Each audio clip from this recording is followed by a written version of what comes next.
The Wild Robot, chapters 34 through 38.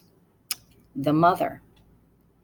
Like most goslings, Bright Bill followed his mother everywhere.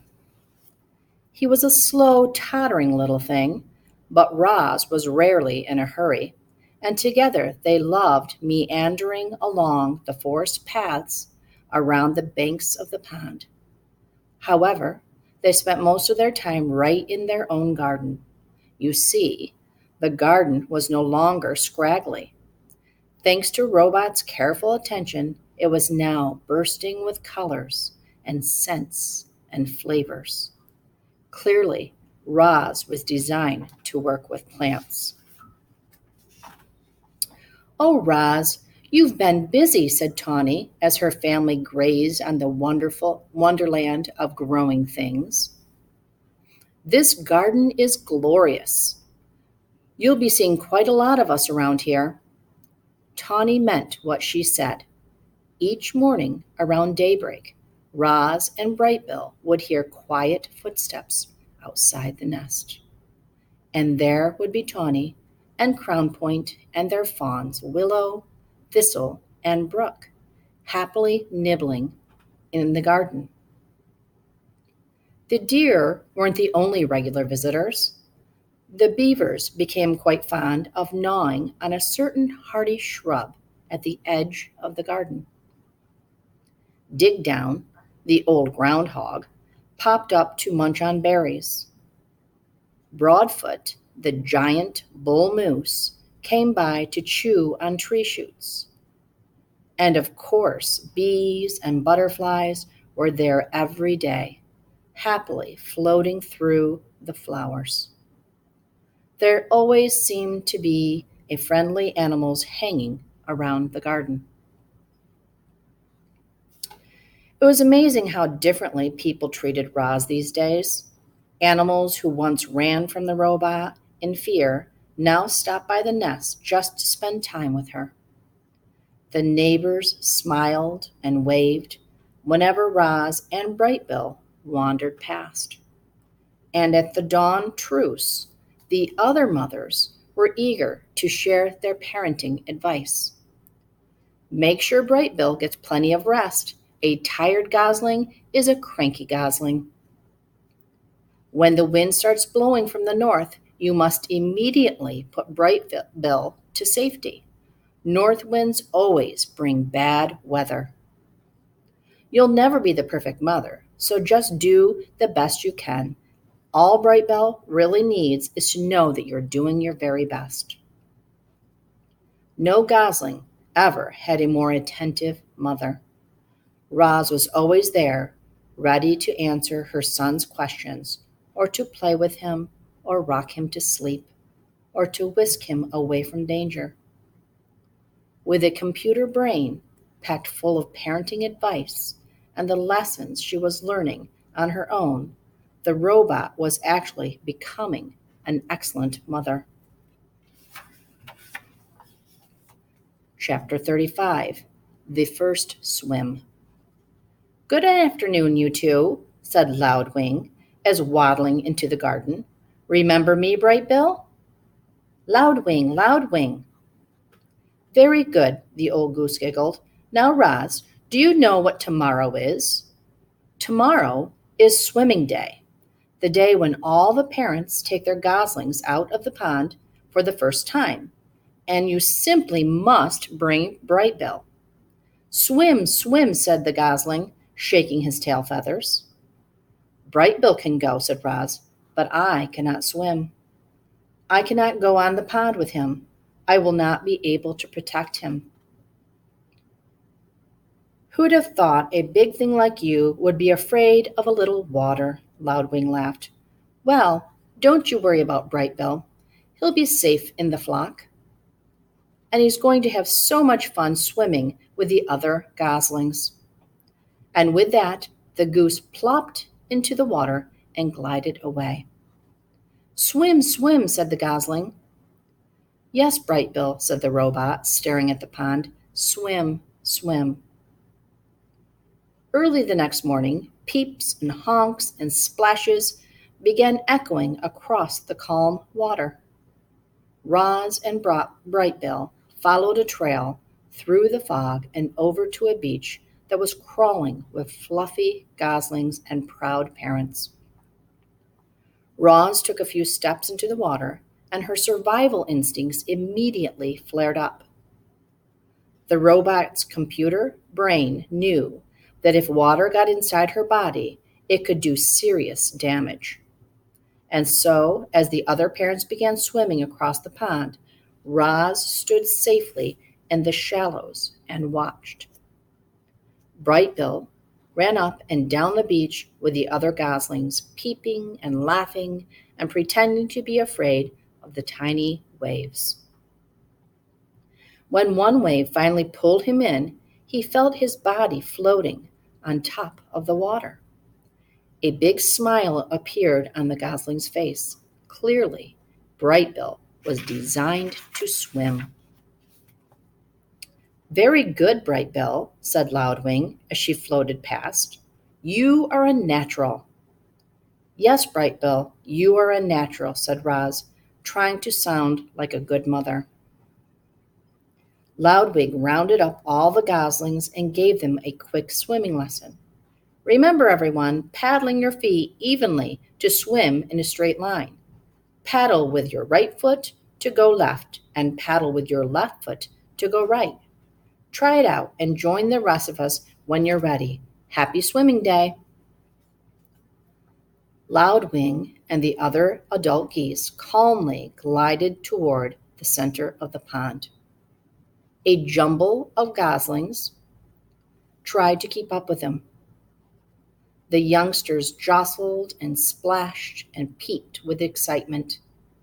Gradually, they paddled in the direction of their parents. Only Brightbill lagged behind. "Mama, swim?" Roz pointed to the flock. "I cannot swim.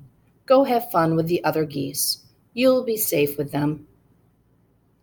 The gosling took a deep breath. Then he shook his tail feathers and paddled his feet and set out on his very first swim. He drifted too far to the left. Then he drifted too far to the right, but his feet just kept paddling until he caught up with the other goslings. Roz spent the morning watching her son swim around and around the pond. And as she watched him, she felt something like gratitude. Thanks to Brightbill, the robot now had friends and shelter and help. Thanks to Brightbill, the robot had become better at surviving. In a way, Roz needed Brightbill as much as Brightbill needed Roz, which was precisely why she felt such concern when the mood on the pond suddenly changed. One moment, everything was tranquil, and the next moment, the geese were in a panic. Something was violently sloshing through the group. It was Rockmouth, the giant toothy pike. The fish had been a problem in the pond for as long as anyone could remember, but he'd never attacked goslings before. All the parents immediately went to protect their young. All the parents except Roz. The robot could only stand in the shallows and watch as her son left the other geese behind and desperately swam toward his mother. "Swim to me, Brightbill, quickly!"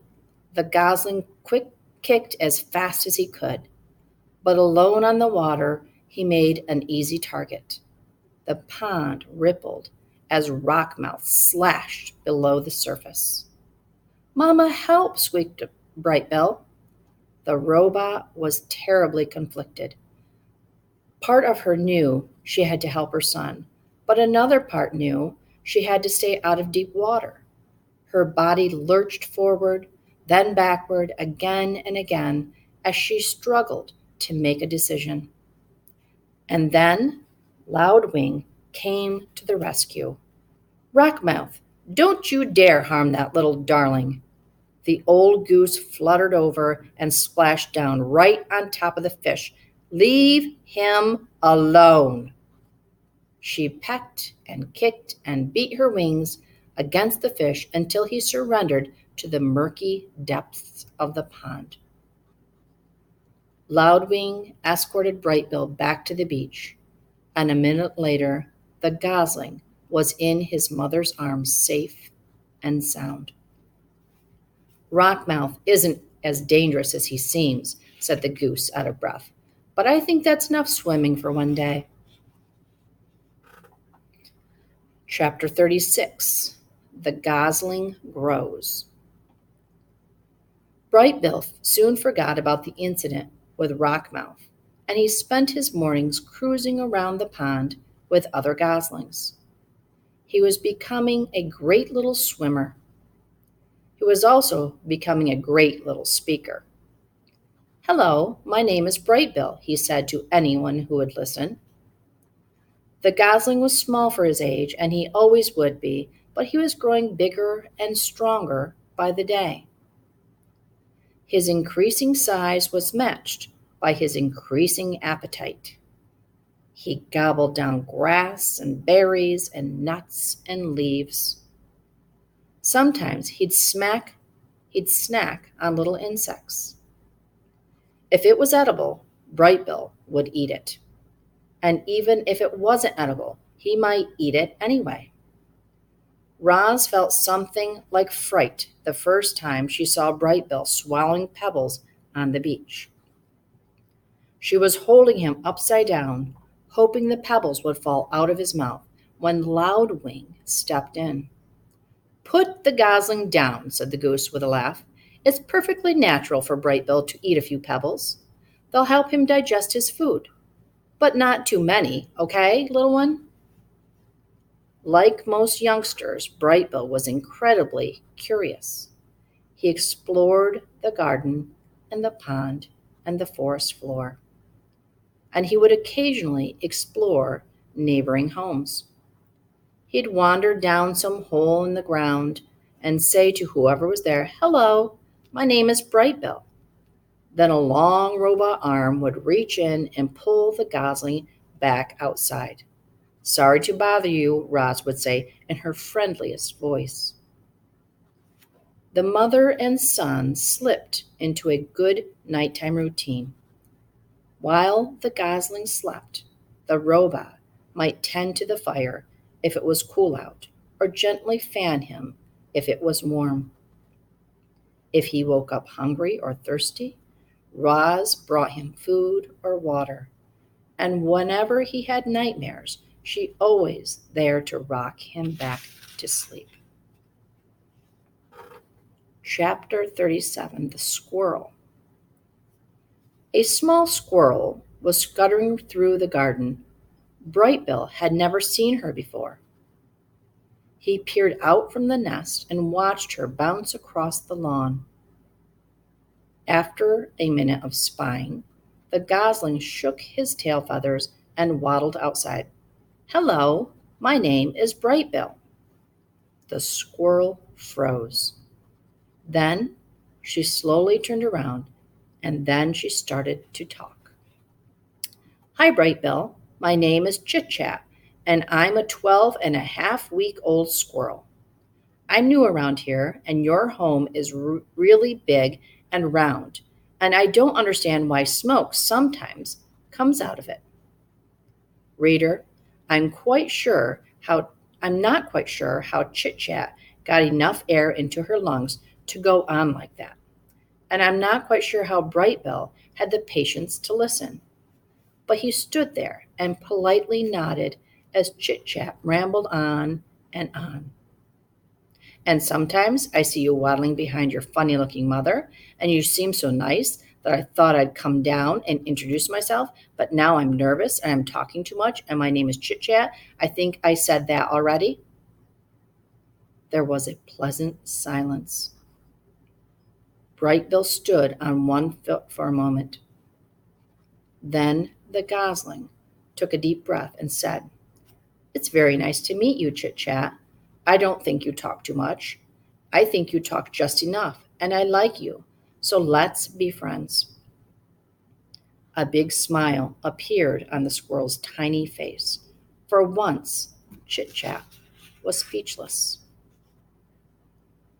Chapter 38. The New Friendship. Chip Chat wasn't speechless for long. She'd already been alive for a whole 12.5 weeks, and she wanted to tell Bright Bill about every exciting thing and every boring thing that had ever happened to her. And so, as new friends played and explored and ate together, the squirrel shared her stories. I was born on the other side of the hill.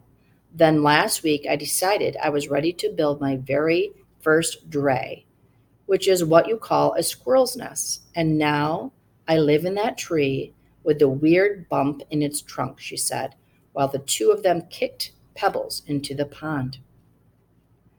One time a weasel chased me through the treetops until he missed a branch and fell all the way down and crashed into a bush and walked away all wobbly. He never bothered me again, she said while the two of them crawled through the hollow log. Ew, gross. I saw you eat that ant one time. I ate a gnat by accident and I didn't like it at all. I mostly eat acorns and bark and tree buds and sometimes the yummy berries that grow in your garden, she said while the two of them took a snack break. But Chit Chat was a good listener, as she was a talker, and whenever it was Bright Bill's turn to speak, she'd keep quiet and hang on his every word. Do you know who enjoyed their conversations most of all? Our robot Roz, the protective mother, was never far away, and she felt something like amusement at the silly conversations she overheard, and she felt something like happiness that her son had made such a good friend.